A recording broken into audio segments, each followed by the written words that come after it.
They knew what they were doing. They crossed the line, not by accident, but by choice. And now they want mercy? No. Some people don't deserve your forgiveness. They deserve the silence that follows your strength. They deserve the consequences of their own actions. This isn't cruelty, it's clarity. You showed patience, you gave them chances, and they turned your kindness into a weakness to exploit. But that ends now. Because when someone repeatedly chooses to disrespect you, they don't deserve your empathy. They deserve distance, detachment, consequences. This is your reminder. Not everyone should be spared. Some must be taught by loss, not through words, but by the absence of your presence. These are 5 reasons why they deserve everything that's coming, and why you must show no mercy. Reason 1. They knew exactly what they were doing. Pain does not always present itself in a surprising manner. It does not always show up without being invited. Sometimes, it will knock on your door while wearing a smile that is recognizable to you. It has a soothing tone to its voice. It remembers the things that you enjoy the most. While it acts as if it is concerned, it is secretly calculating how much it can take from you before you realize what it is doing. However, there are some people in this world who do not accidentally cause harm to other people. They never inadvertently cross over into other territory. It is in their plans. They practice acts of kindness as if it were a strategy. They have a sufficient degree of similarity to your beliefs in order to win your trust, and once they have established themselves in your life to a significant degree, the actual damage starts to occur. These are not spirits that are confused. They are the masterminds behind the chaos. Individuals who are aware of the sensation of betrayal, but nonetheless choose to act in a manner that is betraying. They are aware of the boundaries between right from wrong. They are aware of the results that results from their actions. Also, they continue to do it. It is not things that disturb us, but our judgments about them. Epictetus, a man who experienced slavery and rose to become one of the wisest voices in Stoic philosophy, once observed. Epictetus was a guy who rose to prominence in Stoic philosophy. Indeed, our perception is the primary factor that determines the intensity of our discomfort. On the other hand, Epictetus did not advise ignoring reality. Not only did he not instruct us to romanticize toxicity, but he also did not educate us to portray abuse with kindness. No, Jesus instructed us to take things in their purest form. And when someone reveals themselves to you by causing you to suffer repeated and intentional pain, it is not your judgment that is flawed. Rather, it is your tolerance that has been weaponized throughout this episode. You allowed them some time. You extended grace to them. You enabled them to provide an explanation. And each time they increased their level of aggression by using your empathy as an excuse. It was a test for you. Slowly, softly, and with deliberate aim. This is due to the fact that individuals like this do not arrive with a wrecking ball. A needle is being brought in by them. A trickle of disdain gradually dripping down. Your sense of self-worth is gradually diminishing. They had a complete understanding of what they were doing when they disregarded your boundaries. When it came to telling you half-truths, they were completely aware of what they were talking about. They were well aware of what they were doing when they altered the story in order to cause you to question the reality that you were experiencing. By no means was this clumsiness. The calculation was done. In addition, when someone makes the deliberate choice to cause you pain on multiple occasions, they are making a choice to gamble with your trust, your time, and your mental tranquility. That is not an error at all. That is a business tactic, a structure that is based on your silence. And when that system ultimately fails, you have no obligation to do anything for them. There will be no mercy. There is no explanation. Not a single ounce of energy should be spent attempting to repair what they have broken. Marcus Aurelius, the Emperor of Rome, was a man who struggled with his own thoughts while bearing the weight of an empire. He once wrote, "If it is not right, do not do it. If that is not true, then make sure not to say it." Now, your question is, did they actually live by that? Or did they engage in behavior that was unethical and make statements that were not true when it was convenient for them to do so? There is no such thing as being a victim of circumstance when one acts with awareness. They are the ones who wrote it. In addition, the moment you become aware of this reality, you immediately stop creating excuses for them. You decide to quit mentally replaying conversations in the hopes of locating the version of the conversation in which you misread it. It is not true. It was merely a wish that you had. On the other hand, the Stoics instructed us to confront the unsettling for the purpose of facing reality head-on without flinching. He who spares the guilty punishes the innocent, Seneca warns us, and we should remember this. Give that some thought. In every instance in which you let them off the hook, you were the one who punished yourself. You were forced to bear the consequences of their actions, while they were able to walk away unaffected, unaltered, and unappreciative. That is all over now. The reality is that you do not have to yell at all. I don't think you need to elaborate. It is not necessary for you to advocate for justice or to persuade other people of what they have done. Their own actions had already shown that they were guilty. Indeed, vengeance is not the most effective form of response. It's quite clear. It is silent.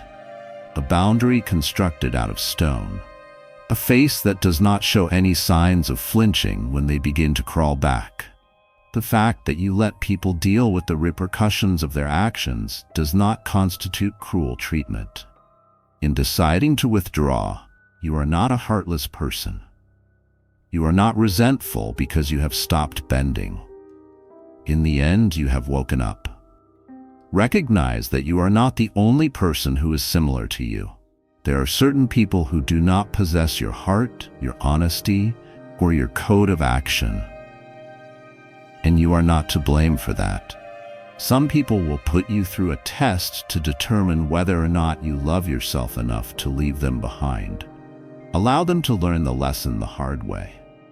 Due to the fact that there comes a time when mercy is no longer considered noble, rather it is destructive.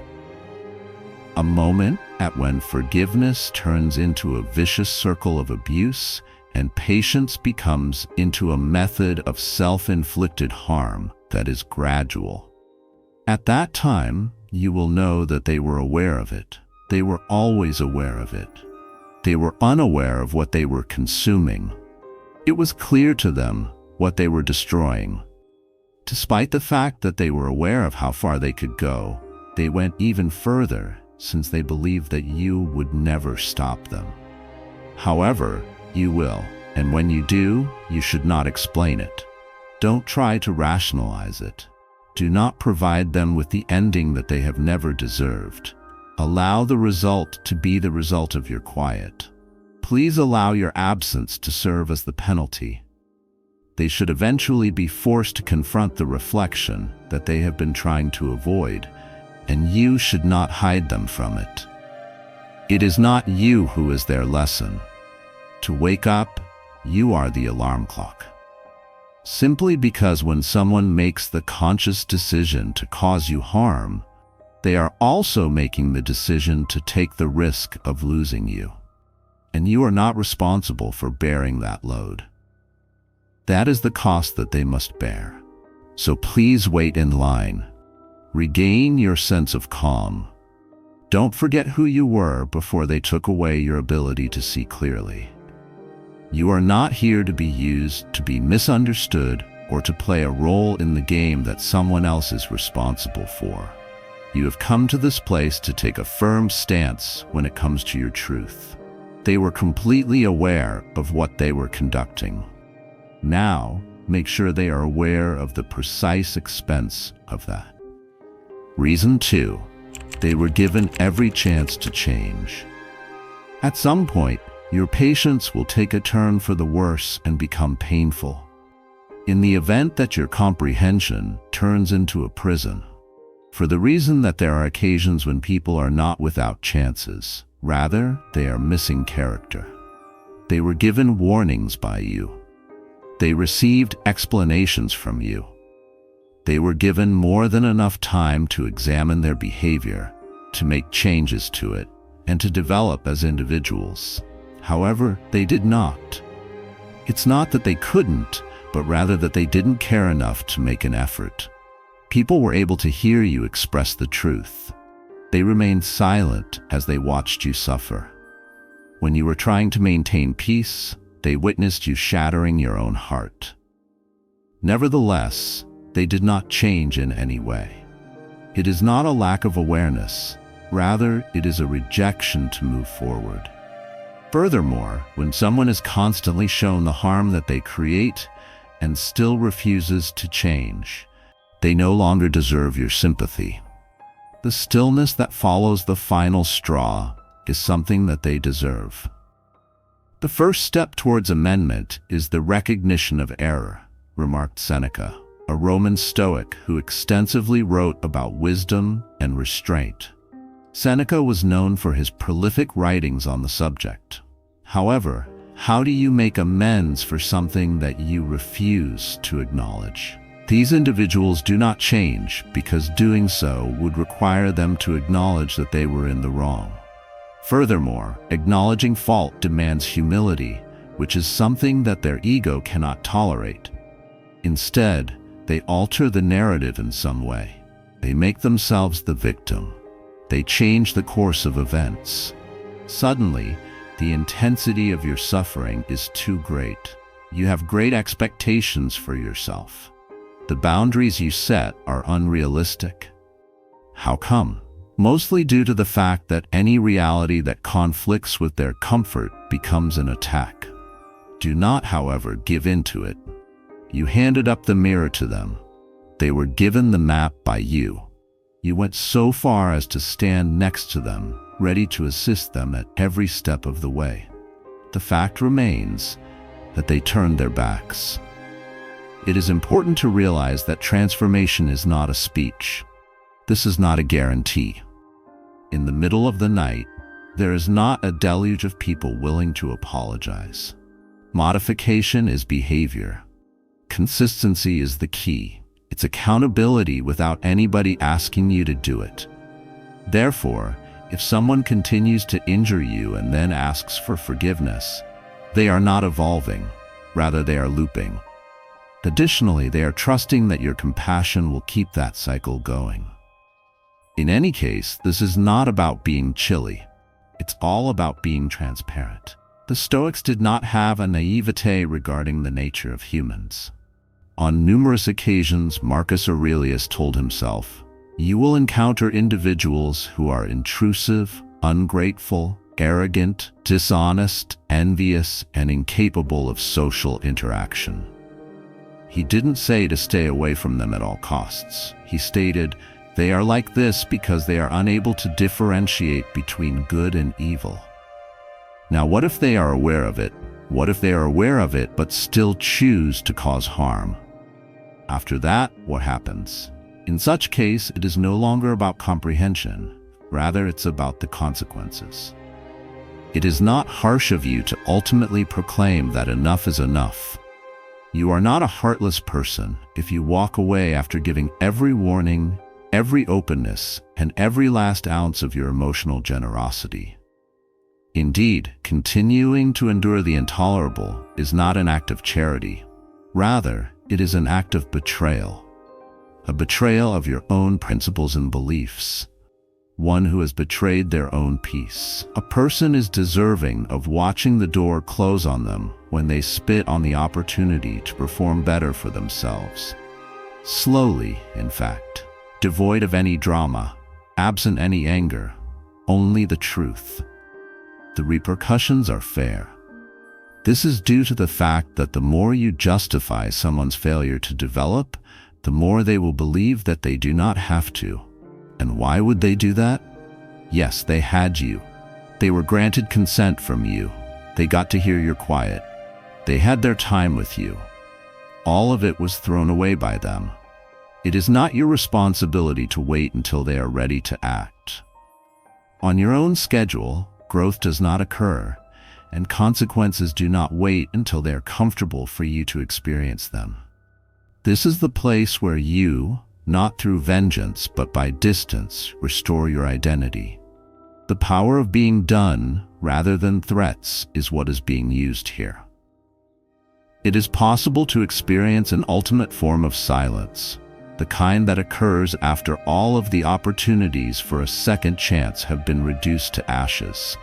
And while you are lying there in stillness, a wonderful thing takes place. You rise. This is not a person who is bitter, but rather one who is boundaried. Rather than out of resentment, it is out of wisdom. Thus, allow them to experience the gravity of what they have lost. Allow them to contemplate the reverberations of your absence. They should be allowed to relive the opportunities they passed up, while you are able to rebuild your life without the stress of waiting. To put it simply, the truth is that those who do not change when they are given the opportunity to do so will not change when they are confronted with the consequences. However, by that time it will be irrelevant, because you won't be present to witness it in person. Every opportunity to make a change was provided to them.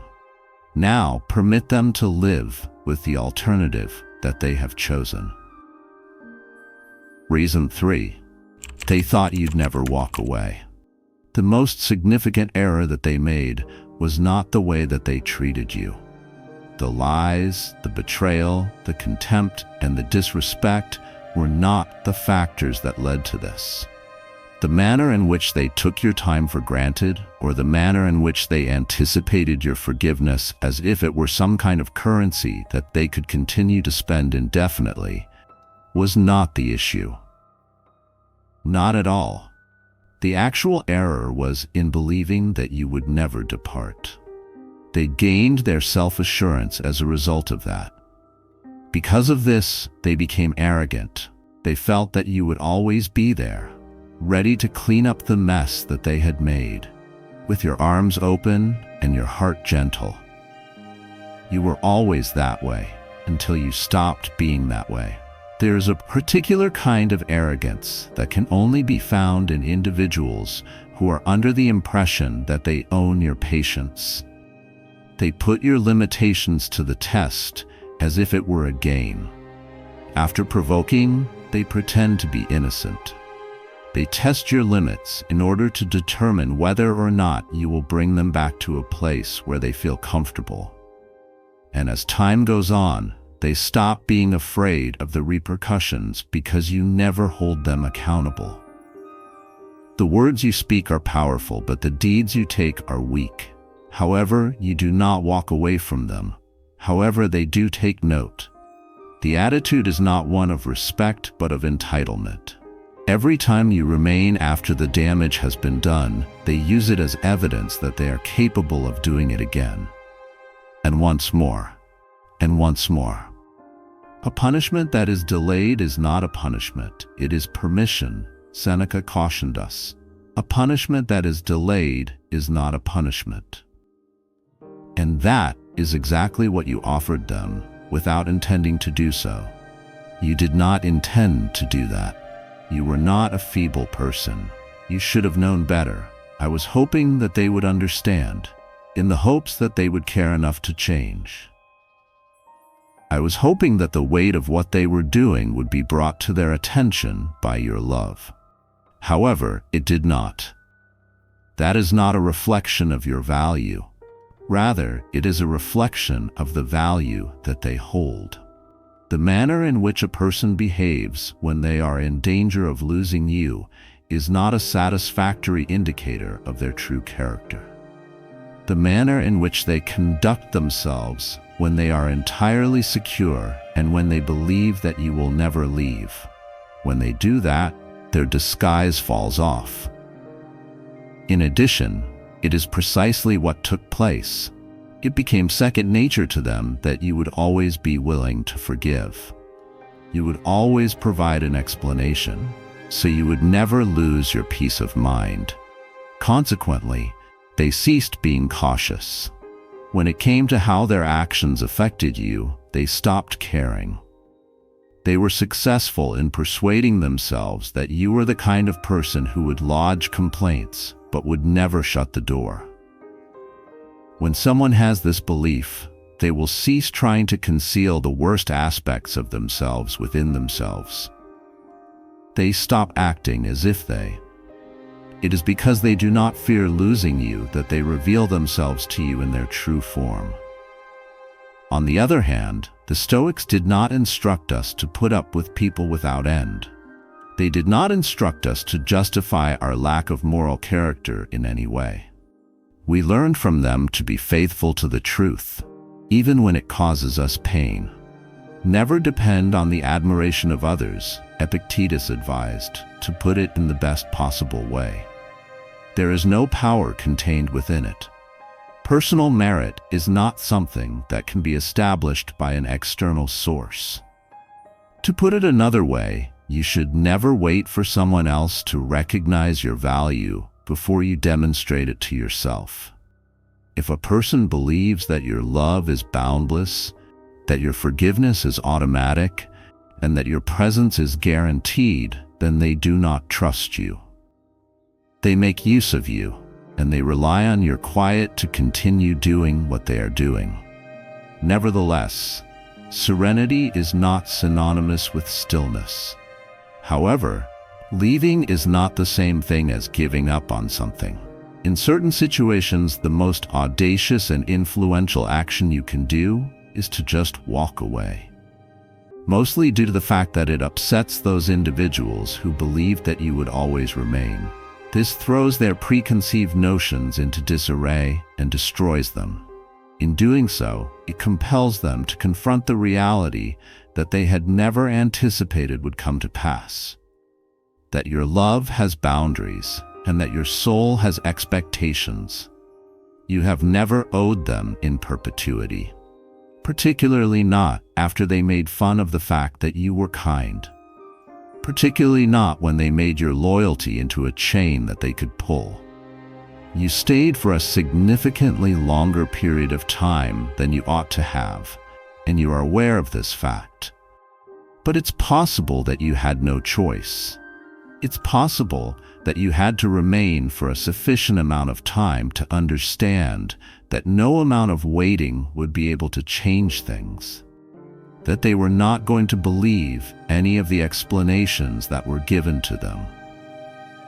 Despite the fact that we made a lot of efforts, they were not going to care. When they convinced themselves that you would never go, it was the point when they stopped treating you as if you could leave. This is the moment when respect is lost.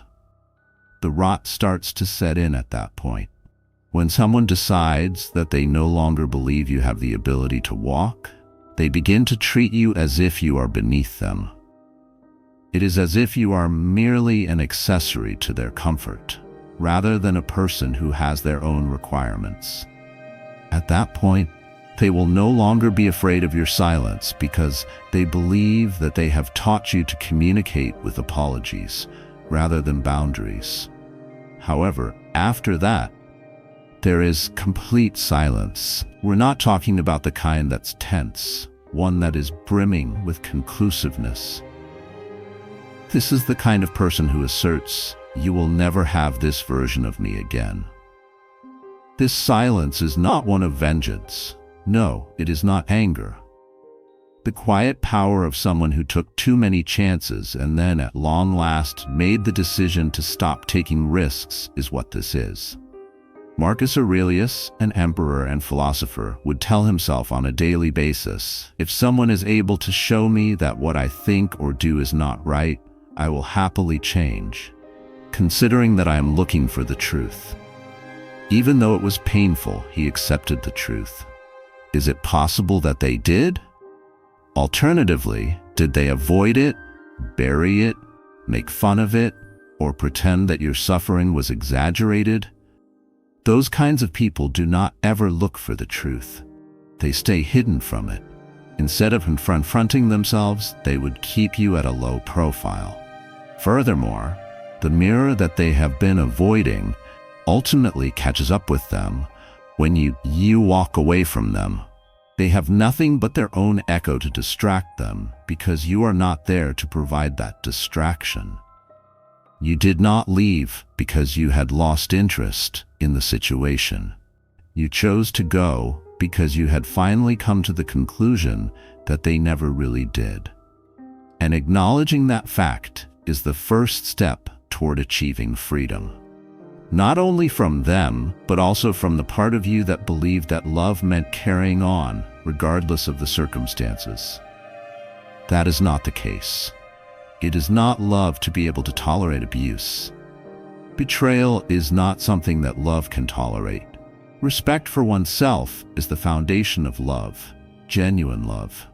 Therefore, allow them to remain amid the ruins of what they used to take for granted. Allow them to ponder whether or not they went too far. Give them the opportunity to reach for a version of you that does not exist anymore. Don't answer the door when they come knocking on your door. Those people believe that you would never leave. Give them the opportunity to see how incorrect they were. Reason 4. They took advantage of your kindness. There is no weakness in being kind. It does not exist.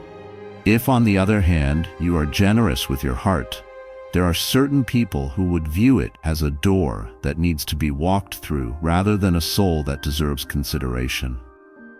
They misunderstand your attitude of patience as passivity. They see your compassion to be an indication of acquiescence. And in a methodical and slow manner, they start to test the limits of what they can take without giving anything in return. At first, it may seem insignificant. A favor that is not returned, a careless phrase, or an apology that is not accepted. But with every offense that goes unpunished, they get more brazen. It is your generosity that serves as their cover. Due to your quiet, they have developed a strategy. In addition, before you realize it, you are not being appreciated. Rather, you are being utilized. A warning was issued by Epictetus, who stated, "Know you not that a good man does nothing for the sake of appearance, but for the sake of having done justice?" Due to the fact that it was in your nature, you donated. It was because it felt right that you assisted. You showed forgiveness because you had faith in the possibility of a brighter future. However, not everyone is deserving of grace of such magnitude. Some people take it, but they don't perceive any value in the origin of it. They come to anticipate it, to demand it, and to construct their sense of security on the assumption that you will never let them down. And ultimately, they will completely stop seeing you. You transform into a function rather than a person. They have a safety net for their shortcomings. The answer to their recklessness is provided here. In some cases, it may not be immediately apparent when someone takes advantage of your generosity. It is not overt. This is the friend who only calls when they have something that they require. The person who flourishes under your efforts but refuses to reciprocate is the spouse who is the problem. Someone at work is the one who relies on your abilities without giving you credit for them. Moreover, you continue to offer in the hope that others will take notice. You go beyond what is reasonable. You reason things out. In your head, you tell yourself that perhaps they are going through something, that perhaps they will come to their senses, and that perhaps they will change. On the other hand, the truth is that those who profit from imbalance have no motive to bring it back into balance. Why would they do that? It is a suitable arrangement for them. You are the one who bears the responsibility. These advantages belong to them. When it comes to everything that you are afraid of, you behave like mortals. But when it comes to everything that you want, you behave like immortals. He was referring to time and how we are afraid of death, but behave as if we have an infinite amount of time to spend. However, the same may be said here. Because you are afraid of confrontation, you put it off. You don't want to be rejected, so you put up with being mistreated. Due to your fear of being misunderstood, you choose to remain silent. Furthermore, throughout this entire process, they continue to amass the rewards of your generosity, treating your perseverance as if it were a right. Not love would be that. There's no friendship in that. This is an example of exploitation because you did not show kindness. It is not possible to use it as a weapon against you. By opening your heart, you did not do so with the intention of becoming a stepping stone for the comfort of another person. And when you eventually take a step back, when you begin to say no, and when you begin to create boundaries, you will discover something that is peculiar. Those individuals who had before lauded you for your generosity have suddenly accused you of being self-centered. Those individuals who rely on your emotional work begin to call you derogatory names. How come? Due to the fact that you altered the terms. Due to the fact that you ceased allowing them to benefit from your efforts while providing them with nothing in return. You cease to be simple to use, and this is frequently the first time that you become aware of the true nature of other people.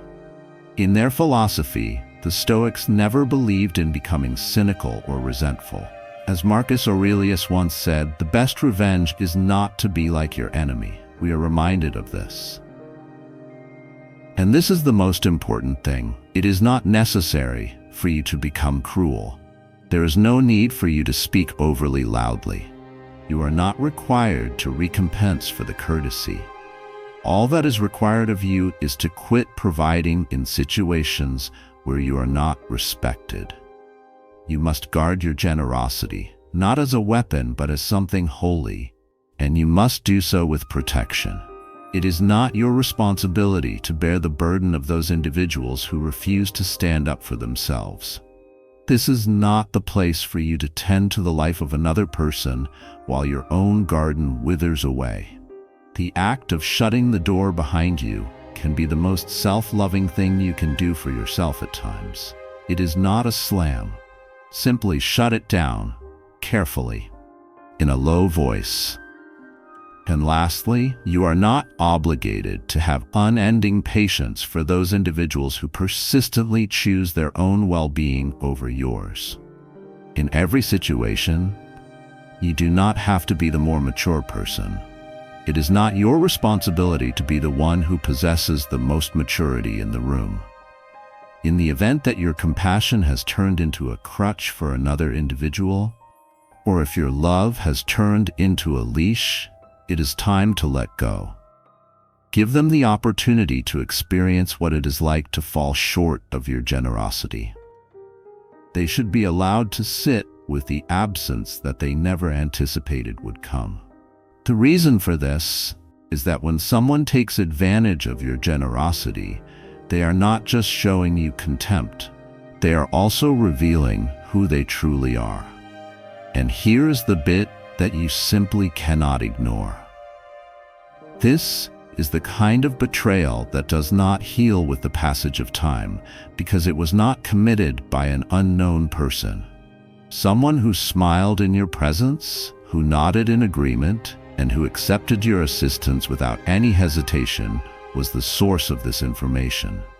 Nevertheless, if the roles were reversed, they would never extend the same assistance to you. And it is the reason why it hurts so much. Because of this, it becomes more personal. Since you do not require retribution, it is not necessary for you to reveal them. In fact, you don't even need to provide an explanation. Quit turning up for people who would never cross a room for you. That is all that is required of you. Quit showing up. When you are the one who is in need, you should stop pouring money into hands that are never open. Put an end to letting those who never even bother to let you know how much they appreciate your generosity. It is not bitterness, rather it is equilibrium. This is not a sign of weakness on your part. On the other hand, it must be protected, because even your most admirable qualities can be exploited to bring you to your knees if you are not careful. Reason 5. They mistook your silence for surrender. I didn't hear you yell. You chose not to take revenge. You didn't cause a scandal at all. And as a result of that, they believed that they had triumphed. It was perceived by them as a sign of weakness. He misunderstood your composure for a sign of defeat. However, they failed to remember one key fact. Acquiescence does not necessarily mean silence. It is sometimes a plan to remain silent. Sometimes, it is the sign of someone who has already made up their mind. A decision to let their actions speak louder than their words. To walk away rather than wasting another breath. To maintain their power rather than perform for those who are not deserving of it. People feel uneasy when they encounter a kind of strength that is not overt. When you choose not to debate, when you refrain from taking the bait, and when you do not provide an explanation, it causes them to feel uneasy, due to the fact that they have become accustomed to a version of you that will answer. It makes sense now. That is an attempt. They are in a state of panic when that version was removed. They are attempting to gain control. They speak more loudly, exert more pressure, and probe deeper. Nevertheless, ye do not move. There is no response from you. Additionally, during that period of silence, they start to comprehend that you are not giving up. You are finished. The teachings of Epictetus include the following.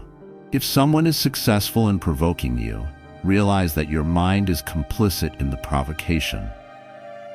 That is a lesson that you have learned. When someone demanded your fury, you stopped giving up your peace of mind because you were embarrassed. You opted for order rather than lawlessness. You opted for clarity rather than drama. Not a sign of weakness, but rather of mastery. Since anyone is capable of screaming, anyone is able to let loose. On the other hand, to remain silent while someone pushes you to your limits, that requires a level of control that the majority of people never achieve. They were under the impression that it indicated they had broken you. The fact that you had outgrown them was not something they understood. The time has come for you to stop trying to persuade them of your value. We have exhausted all of our efforts to save what they kept lighting ablaze. You have finished making an effort to demonstrate your point of view to individuals who were determined to misunderstand you. A limit that you set was silence. Boundaries, despite their invisibility, possess significant power. After you had finally stopped replying, you removed the weapon from their grasp and took it away from them. Not because you were unsuccessful in winning the debate, but rather because you were no longer required to do so. A quote attributed to Marcus Aurelius states that the best answer to anger is silence. Nevertheless, that quiet must be deliberate on your part. Instead of coming from a position of fear, it must originate from a place of strength. Being able to transcend one's feelings is more important than being able to repress them. The key is to acknowledge that certain conflicts are actually traps disguised as battles. When you interact with people that thrive on chaos, you will only find yourself drawn into their world. That sometimes the most defiant act is simply leaving without saying anything is the most defiant deed. However, your silence also had a role in something else. They were thus exposed. Not having your voice to divert attention away from their activities, they were able to carry them out without any protection. Their harshness reverberated more loudly because they did not have your reactions to support theirs. Due to your absence, a mirror was held up, and what they saw in that mirror was the same thing that you had seen all along, but because they were too conceited, too entitled, and too focused on themselves to admit it. When they were no longer able to rely on your grace to clean up their mess, they were able to see themselves for who they truly were. A manipulative person should avoid silence at all costs. They thrive on the response you give them. They take pleasure in your bafflement. They center their lies on the fact that you are looking for a resolution. On the other hand, they lose their hold on you when you become completely quiet. It is no longer possible to alter anything. Not a single twist left to go. You become untouchable, and they leave themselves open to scrutiny. According to a quote attributed to Seneca, to be everywhere is to be nowhere. This is also true with regard to your energy. When you give it to everyone who insults you, challenges you, or disrespects you, you are dispersing your power.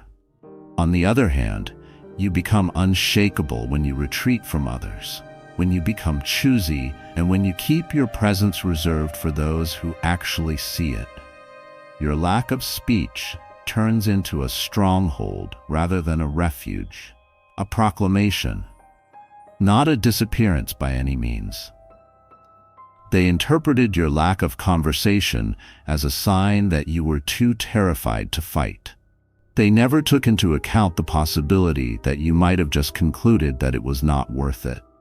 The fact that you had calculated the cost of involvement and determined that it was insulting to your dignity, that you had arrived at a stage where clarity had taken the place of feel-good feelings. In addition, once that threshold is achieved, there is no option to turn back. Keeping quiet was not an act of surrender. Finally, it was over, at your discretion, devoid of any drama. As opposed to pleading, if there is no performance, it was a peaceful conclusion to a chapter that you ought to have closed a long time ago. And perhaps they will never be able to comprehend it. Perhaps they will continue to embellish their story in order to save their ego.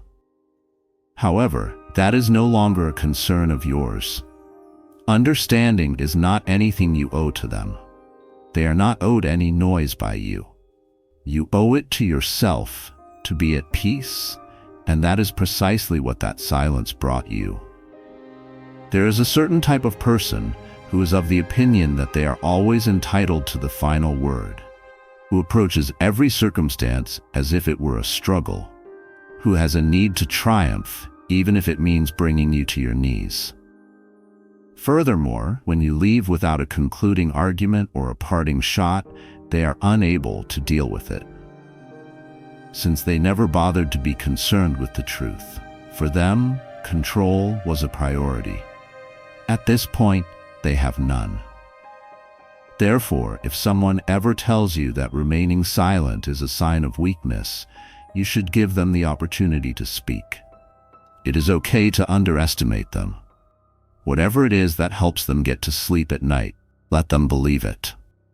Because you and I are both aware of the fact that true power does not require itself to be announced. It simply leaves without turning around and never returns. Stoics were living proof of this reality. The reason they exercised self-control was not because they were terrified. Rather, they were aware of how uncommon and valuable the state of inner calm actually was. They taught that the mind is the master of the mind, that we have the ability to choose how we react, and that the actual source of power is the self-discipline that we cultivate.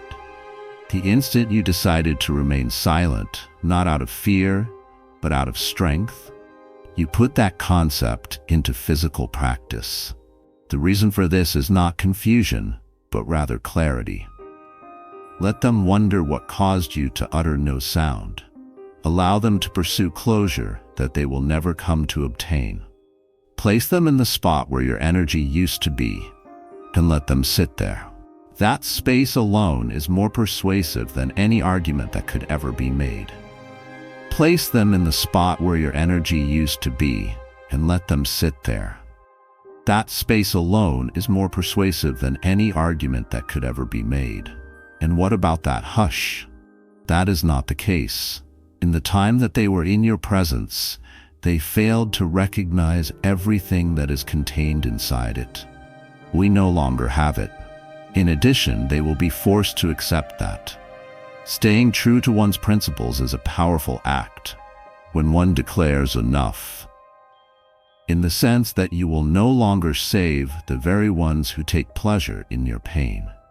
However, not everyone is deserving of remaining in your life. There are certain people who do not merit your understanding. Some people are deserving of the harsh justice that comes from natural forces.